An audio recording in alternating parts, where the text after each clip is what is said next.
بسم الله، أهلا وسهلا بحضراتكم وحلقة جديدة من كورة الجمهور.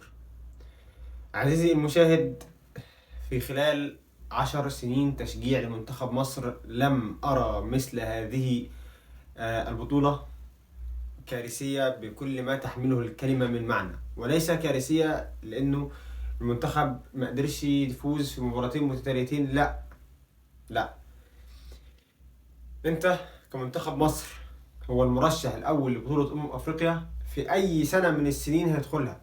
هو المرشح رقم واحد، ولم يكون إلا هو رقم واحد في كأس أفريقيا. 7 بطولات موجودة في الدولاب بتاع منتخب مصر، ولكن كارثية ليه؟ كارثية لأن أنت عندك مدير فني، المدير الفني ده عارف إن هو اللي بيعمله ده غلط ومصر على الغلط بتاعه. عارف إنه الأداء ده بالتشكيلة دي باللاعيبة دي مش هينفع ومش هتعمل أي حاجة، وعارف ومصمم إن هو يلعب بالشكل ده، فلذلك أنت كده كده هتخرج. مباراة غانا كنا عارفين انه ممكن نتعادل. ده امتى كنا عارفين؟ بعد ما خسر من كاب فيردي 2-1. خلاص بعد ما خسر من كاب فيردي 2-1، اسوأ الاحوال يقول لك ان منتخب غانا هتفوز عليه 1-0. ده اسوأ الاحوال. طب المستحيل ان هو يتعادل.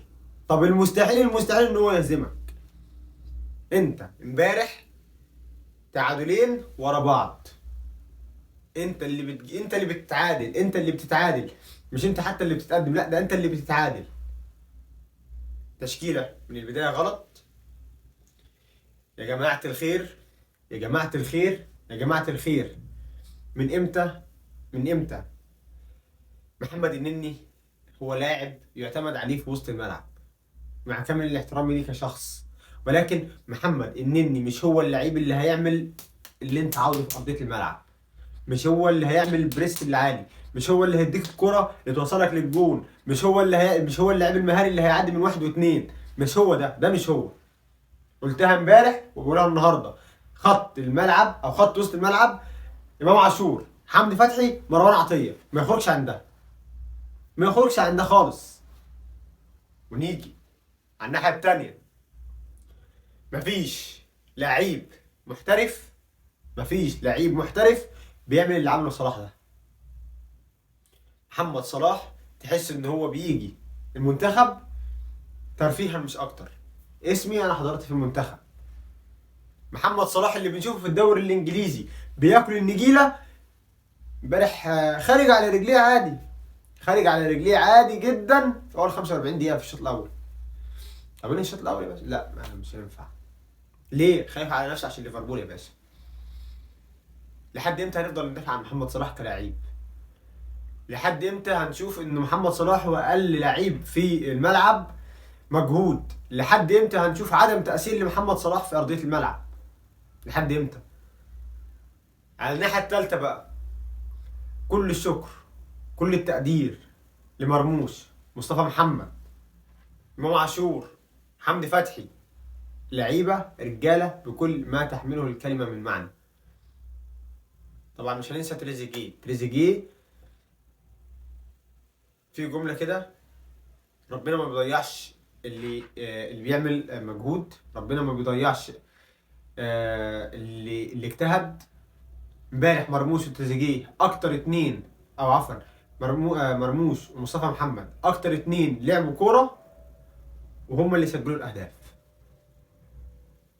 عشان نبقى خالصين، افضل ثنائي في منتخب مصر في كاس افريقيا 2024 دي هو مصطفى محمد وعمر مرموش.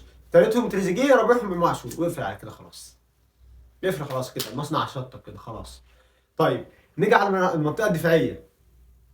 محمد عبد المنعم هو افضل مدافع في مصر مهما حصل، ولكن لحد امتى؟ التعالي على الكوره، الفلسفه الزياده، فلسفه كدابه الحقيقه بيعملها في الملعب، بتأدي في الاخر ان احنا يجي فينا جول. لحد امتى؟ مش هنعرف. طيب نيجي للراس الكبيره بقى، ماريو فيتوريا. صبرنا عليك كتير، صبرنا عليك كتير، ولكن مفيش اي اعذار للخروج من البطولة دي. خروجك من البطولة دي هيؤدي الى مشاكل كبيرة جدا جدا هتتفتح عليك وعلى اتحاد الكورة اولهم. كل الحاجات متوفرة لك، كل الامكانيات معاك، لا يتبقى الا التتويج بالتامنة. معاك لعيبة هي افضل لعيبة في افريقيا، ومش كلام وخلاص. لما تيجي وتفكر كده، انت ما عندكش افضل من اللعيبة دي في افريقيا، ما عندكش. هات لي منتخب في افريقيا عنده كمية النجوم وكمية الاسماء دي في المنتخب بتاعه. هو واحد او اتنين في كل منتخب كده بيشيلوا الفريق كله. ساديو ماني في السنغال بيخلي اللعيبة كلها تاكل النجيلة. رياض محرز وحكيمي في المغرب بيخلوا اللعيبة كلها تاكل النجيلة. احنا عندنا في مصر محمد صلاح بيخلي اللعيبة بلاش. في مباراة جاية كاف فيردي لازم الفوز، لا غنى عن الفوز. في مباراة كاف فيردي لا غنى عن الفوز، وهو منتخب خلاص هو دلوقتي بيفكر ازاي ياخد ورقة التأهل. خلاص هو كده ما بيفكرش تفكير اللي هو يعمل أداء مشرف، لا هو عمل الأداء المشرف اللي يكفي إن هو يأهله للدور ال 16. ولكن هنفضل ونقول احنا ورا المنتخب، مش عشان لعيبة ومش علشان مدرب ومش عشان اتحاد الكورة، لا علشان ده منتخب مصر ويمثل مصر، ويمثل مصر.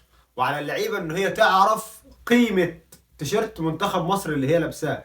تيشيرت منتخب مصر اللي لبسه ابو تريكة، اللي لبسه الخطيب، اللي لبسه عمرو زكي، اللي لبسه حسن شحاتة، نجوم كبيرة جدا جدا لبست التيشيرت ده. فعلى اللعيبة اللي في الملعب ان هي تعرف قيمة تيشيرت منتخب مصر. دي كانت حلقتنا النهارده، اشوف وشك على خير الحلقة الجاية ان شاء الله. تصبحوا على خير، شكرا والسلام عليكم ورحمة الله وبركاته.